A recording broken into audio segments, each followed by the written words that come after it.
नमस्कार dear students, मैं जोगिंदर सिंह आज आपका डीएवी स्कूल की डिजिटल क्लास में हार्दिक स्वागत करता हूं। मैं आज आपको कक्षा 8 में विज्ञान का चैप्टर नंबर 4 करवा रहा हूं, जिसका नाम है धातु और अधातु। इस चैप्टर के हम 2 पार्ट पढ़ चुके हैं। सेकंड पार्ट में हमने पढ़ा था धातु और अधातु के रासायनिक गुणों के बारे में।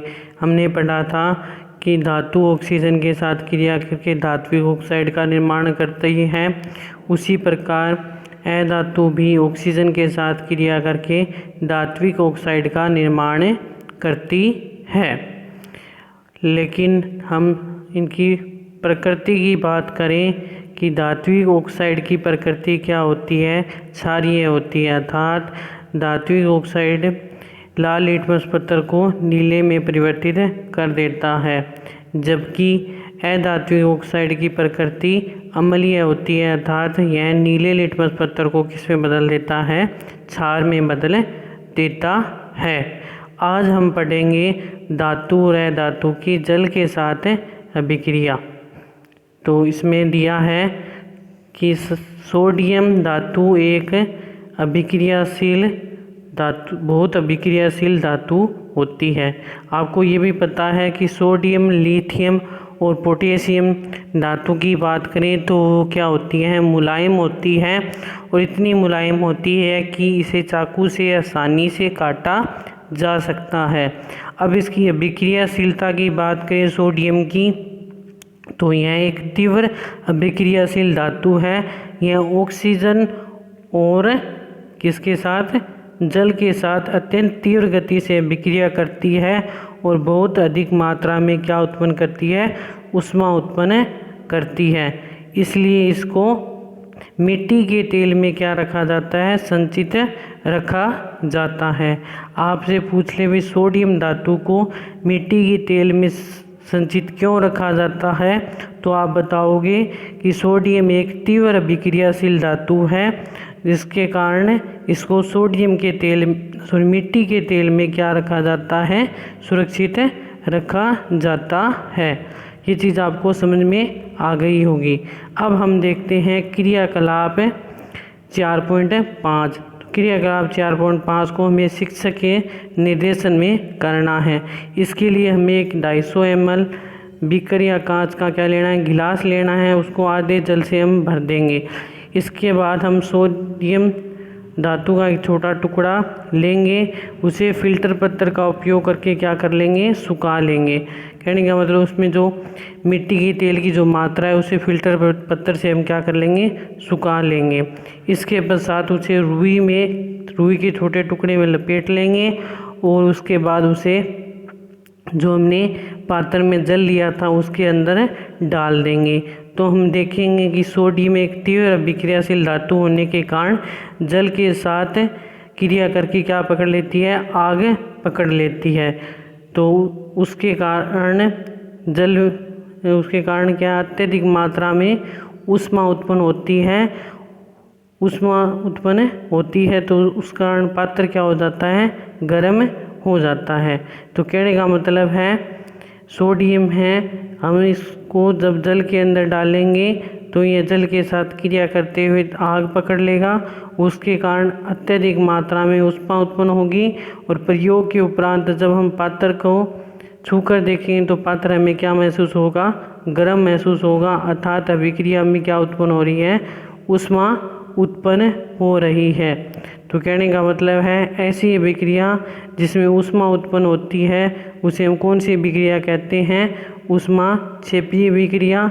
और जिस अभिक्रिया में ऊष्मा का अवशोषण होता है उसे ऊष्मा शोषी अभिक्रिया कहते हैं। ये अभिक्रिया किस प्रकार से संपन्न होगी मैं आपको लिख के बताना चाहूँगा। पहले हम क्या लेंगे, सोडियम का टुकड़ा लेंगे। इसके बाद इसकी क्रिया किसके साथ करवाएंगे, H2O। कहने का मतलब सोडियम के टुकड़े को किसके अंदर डालेंगे, जल के अंदर। जल का सूत्र होता है H2O। ये क्रिया करके क्या बनाएगा, sodium hydroxide. Sodium hydroxide plus में क्या बनेगी, हाइड्रोजन गैस। गैस को हमेशा ऊपर तीर से क्या किया जाता है, प्रदर्शित किया जाता है। हमने सोडियम का टुकड़ा लिया, उसको किसके अंदर डालेंगे, जल के अंदर डालेंगे, तो वह जल के साथ क्रिया करके क्या बनाएगा, सोडियम हाइड्रोक्साइड, जिसका सूत्र होता है NaOH। साथ में क्या बनेगी, हाइड्रोजन गैस बनेगी, और गैस को हमेशा ऊपर तीर से क्या किया जाता है, प्रदर्शित किया जाता है। ये चीज़ आपको समझ में आ गई होगी। अब हम इस विलयन का क्या करेंगे, लिटमस परीक्षण करेंगे। तो सबसे पहले विलयन में हम नीले लिटमस पत्थर को डालेंगे, तो देखेंगे कि नीले लिटमस पत्थर का रंग परिवर्तित नहीं होता है। अब हम इस विलयन के अंदर लाल लिटमस पत्थर को डालेंगे, तो लाल लिटमस पत्थर किस में बदल जाएगा, नीले में बदल जाएगा, अर्थात विलयन की प्रकृति क्या होगी, क्षारीय होगी। क्षार हमेशा लाल लिटमस पत्थर को किस में बदल देता है, नीले में बदल देता है। तो कहने का मतलब है सोडियम हाइड्रोक्साइड बन रहा है, उसकी प्रकृति क्या होगी, क्षारीय होगी। ये चीज़ आपको क्लियर हो गई होगी। आगे बात करें तो ये चीज़ तो हमें पता चल गई भी सोडियम एक तीव्र अभिक्रियाशील धातु है। इसके बाद हम बात करें अन्य धातु की, तो अन्य धातु हम क्या लेंगे, आयरन, या जिसे हम क्या आयरन लेंगे, जिसे हम क्या कहते हैं, लोहा।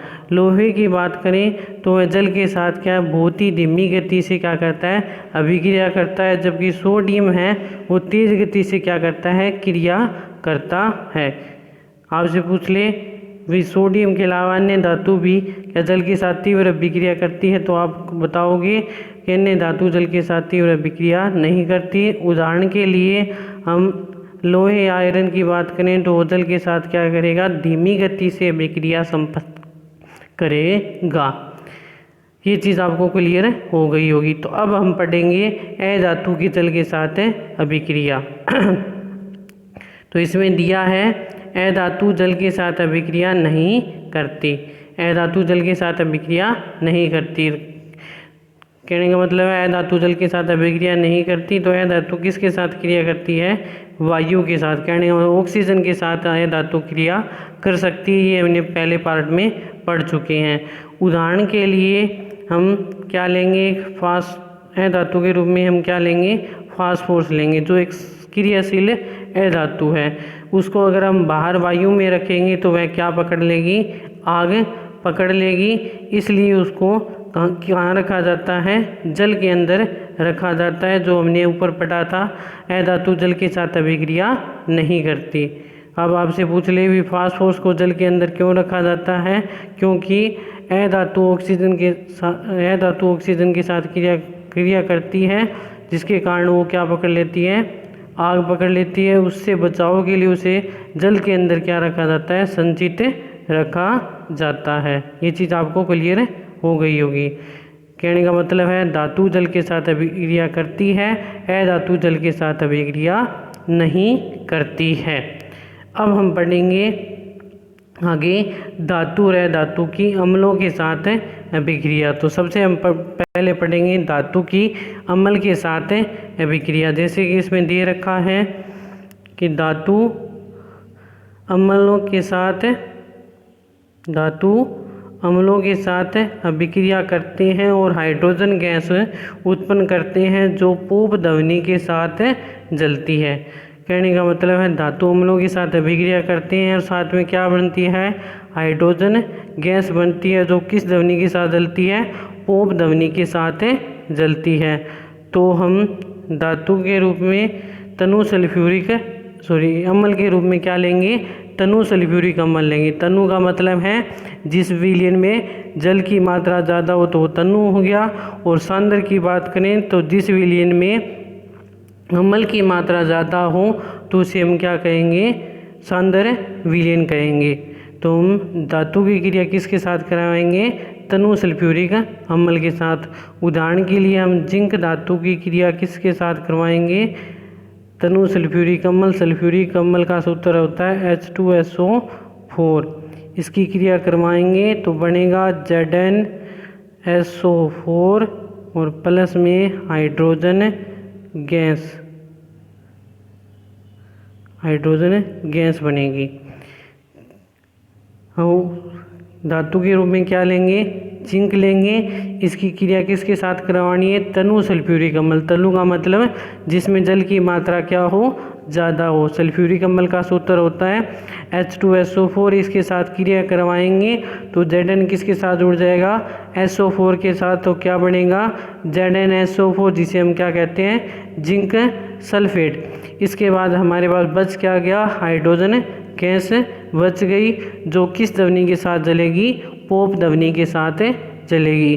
कहने का मतलब है जब हम इस परखने के पास माचिस, जलती हुई माचिस की तीली ले जाएंगे तो हाइड्रोजन गैस पोप ध्वनि के साथ जलेगी। अब हम बात करें अधातु की, तो अधातु अम्लों के साथ अभिक्रिया नहीं करते हैं। अधातु सामान्यतः अम्लों के साथ अभिक्रिया नहीं करते हैं। जिस प्रकार अधातु जल के साथ अभिक्रिया नहीं करते, उसी प्रकार अधातु अम्लों के साथ भी अभिक्रिया नहीं करते हैं। ये चीज़ आपको समझ में आ गई होगी। तो ये था धातु और अधातु के अम्लों के साथ अभिक्रिया। तो आप ये बताओगे धातु अम्ल के साथ अभिक्रिया करके हाइड्रोजन गैस उत्पन्न करती है, जो कि पोप ध्वनि के साथ जलती है। अधातु की बात करें तो अधातु अम्ल के साथ अभिक्रिया नहीं करती है। तो आगे का जो साइंस चैप्टर हम अगली वीडियो में पढ़ेंगे, उसमें हम क्या पढ़ेंगे? धातु और अधातु की किसके साथ अभिक्रिया पढ़ेंगे? क्षार के साथ अभिक्रिया पढ़ेंगे। तो आज हमने पढ़ा था धातु और अधातु की किसके साथ अभिक्रिया पढ़ी? पहली तो पढ़ी जल के साथ। तो धातु जल के साथ अभिक्रिया कर सकता है। इस और अधातु की बात करें तो अधातु जल के साथ अभिक्रिया नहीं करता है। इसके बाद हमने पढ़ा धातु और अधातु की अम्ल के साथ अभिक्रिया। तो हमने पढ़ा धातु अम्ल के साथ अभिक्रिया करके हाइड्रोजन गैस उत्पन्न करती है, जबकि अधातु अम्ल के साथ अभिक्रिया नहीं करती। इसके अलावा हमने पढ़ा जिस अभिक्रिया में ऊष्मा उत्पन्न होती है उसे ऊष्मा क्षेपीय अभिक्रिया कहते हैं, और जिस अभिक्रिया में ऊष्मा का अवशोषण होता है उसे ऊष्मा शोषीय अभिक्रिया कहते हैं।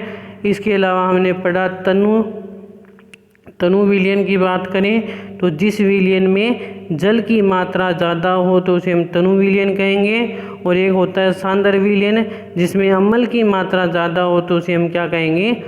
सांद्र विलयन कहेंगे। आगे का चैप्टर हम आगे की वीडियो में पढ़ेंगे। यहाँ तक इस चैप्टर में आपको कोई भी प्रकार की दिक्कत हो तो आप नीचे कमेंट बॉक्स में लिख सकते हैं। और घर पर रहें, सुरक्षित रहें और अपने अध्ययन को लगातार जारी रखें, और चैनल को ज़्यादा से ज़्यादा लाइक और सब्सक्राइब ज़रूर करें। धन्यवाद।